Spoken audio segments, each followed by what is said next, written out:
day mga ka-EA. So for today's video, Tagudin, Ilocos Sur. Ang sunod na lap natin, Abangan, Red Bar and Sexy Blue. So ang update, maaga nagbitaw ang BBC Manila sa release point. 6:09 AM mga kalapatids, at napakaganda ng sikat ng araw po doon sa Ilocos Sur. So dito, parang pangalawang gabi na umuulan ng malakas, no? Pagdating ng gabi, tsaka na minsan madaling araw. Ayan, pero ang kagandahan, gantong pasado alas 7. Ayan, putok na rin si Haring Araw at maganda ang panahon. Ayan, so okay lang umulan basta gabi at madaling araw. So pagdating ng Abangan ngayon, so hoping na maaga ang pauwian natin mga kalapatids, no? Kasi hindi sila maaabutan nung mismong tirik ng araw, kumbaga yung kasagsagan ng init ng panahon. So 243 kilometer earth distance po ang layo natin mula Tagudin, Ilocos Sur pabalik dito sa San Jose del Monte, Bulacan. Ayan, so possible na forecast natin Abangan 9:30 hanggang bago mag alas 12 ng tanghali. So ito na ulit yung huli muna na pag-stay ng ating Team Summer Abuyog Cup.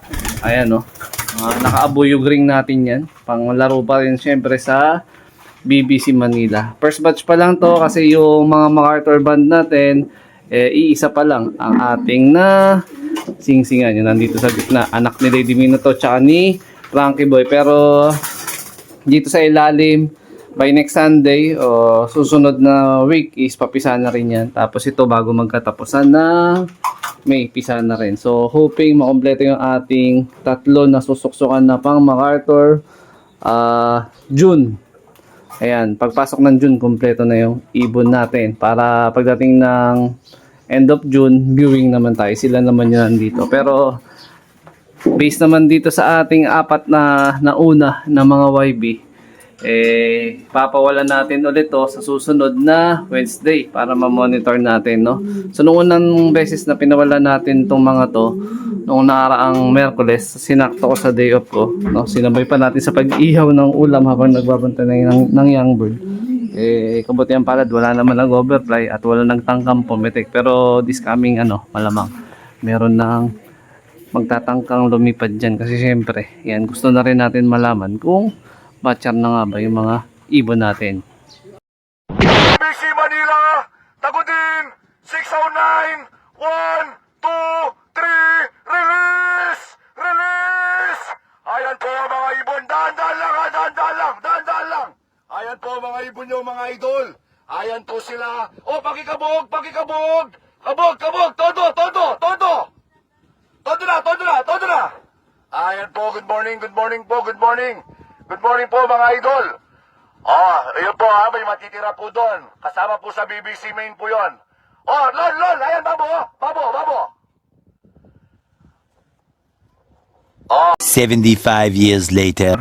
Nakaset na yung upuan dito, pero hindi ako ang uupo dito dahil yung tropa na kalapatids na si Lop ni Al ang pakikisuyuan natin para mag-abang sa ating ibon ka. Kasi meron akong pasok, aalis ako dito ng alas 9.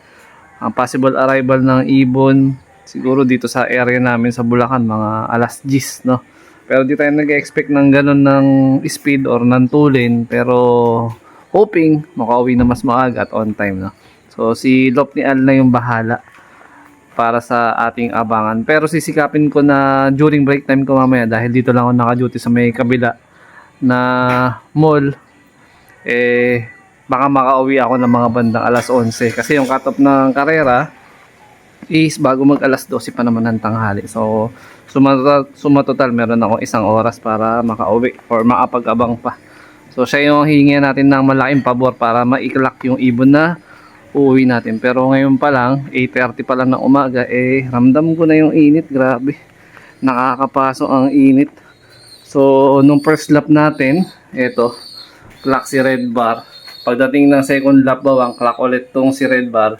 Sana itong third lap magtuloy-tuloy na maging maganda ang clock niya. So 1060 nung una, 999 nung pangalawa. Ano naman kaya ang magiging oras ng clock niya mamayang pag-uwi niya? So ayan, tingnan natin kung hanggang sa aabot yung kakayahan ng ibon na kinondisyon natin. A few moments later. Guys, may ibon na tayo. Nauna si Red Bar. Pasok, pasok, pasok. Pasok, pasok, pasok. Hindi naman hinihigal, oh. Yan. Pasok, pasok, boy. Alright. Clock tayo, guys. Yan, guys. Clock muna natin. Nauna si Red Bar. Kuhain muna natin, guys. Clock na tayo. Laging nauuna yung Red Bar. Malakas pa. Maganda pa yung katawan niya. Malakas yung ibon. Congrats, pre. Abang pa tayo. May isa pa. Alright. 75 years later. Maraming salamat kay Lop ni Al, ayan, sa tropa natin. Boss Aljon, ayan, na-clock na rin si Red Bar. Ayan, nakauwi na ako, pero during break time lang, mabalik din ako agad-agad. Paalis na nga rin ako actually. So, inayos ko lang yung video na sinend sa akin, tapos yung screenshot no clock natin, 970. So, yun nga lang, kagaya ng senaryo nung nakaraang lap, si Sexy Blue hanggang ngayon wala pa.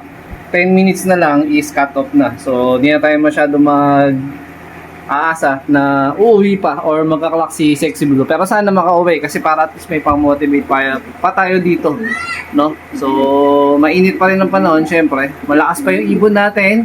And then, still live po, OBYB. Ayan, nagre-entry tayo sa TDFC din. Ayan, maraming salamat sa pag-uwi mo, Red Bar. Ayan, kayang-kaya pa. Ayan, so kung ano yung ginawa natin last week, tuloy lang. Ganun lang ulit yung gagawin natin na 60. Kasi okay naman yung epekto sa kanya. Yun nga lang, si Sexy Blue, mukhang hindi makaka-out, hindi makaka-clock, no? Ayan, antay natin dito sa labas. Wala naman siya dito. So, ganun pa man, importante yung live. Pero, syempre, importante pa rin kung makaka-uwi yun. Kasi nga, asawa niya, pang-motivate natin yun dito, diba? Yun mga kalapatids, kakauwi lang natin galing sa trabaho. Ayan, time check, mag-aalas 7 na, 5 minutes.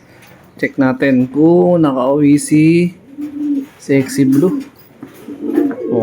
Let's magsisiyo tomorrow na naman ata si Sexy Blue. Naiwan natin yung kaninang binalikan natin. Yan si Red Bar. So wala, pero congrats pa rin kasi nakapag-clock tayo ngayon. So kailangan natin na mabilisan na recovery. Champion pills tsaka itong power pills bigay natin ngayong gabi. Tapos honey, like sa bibig na. Congrats sa lahat ng mga nakapagpaklak ngayong tagudindap.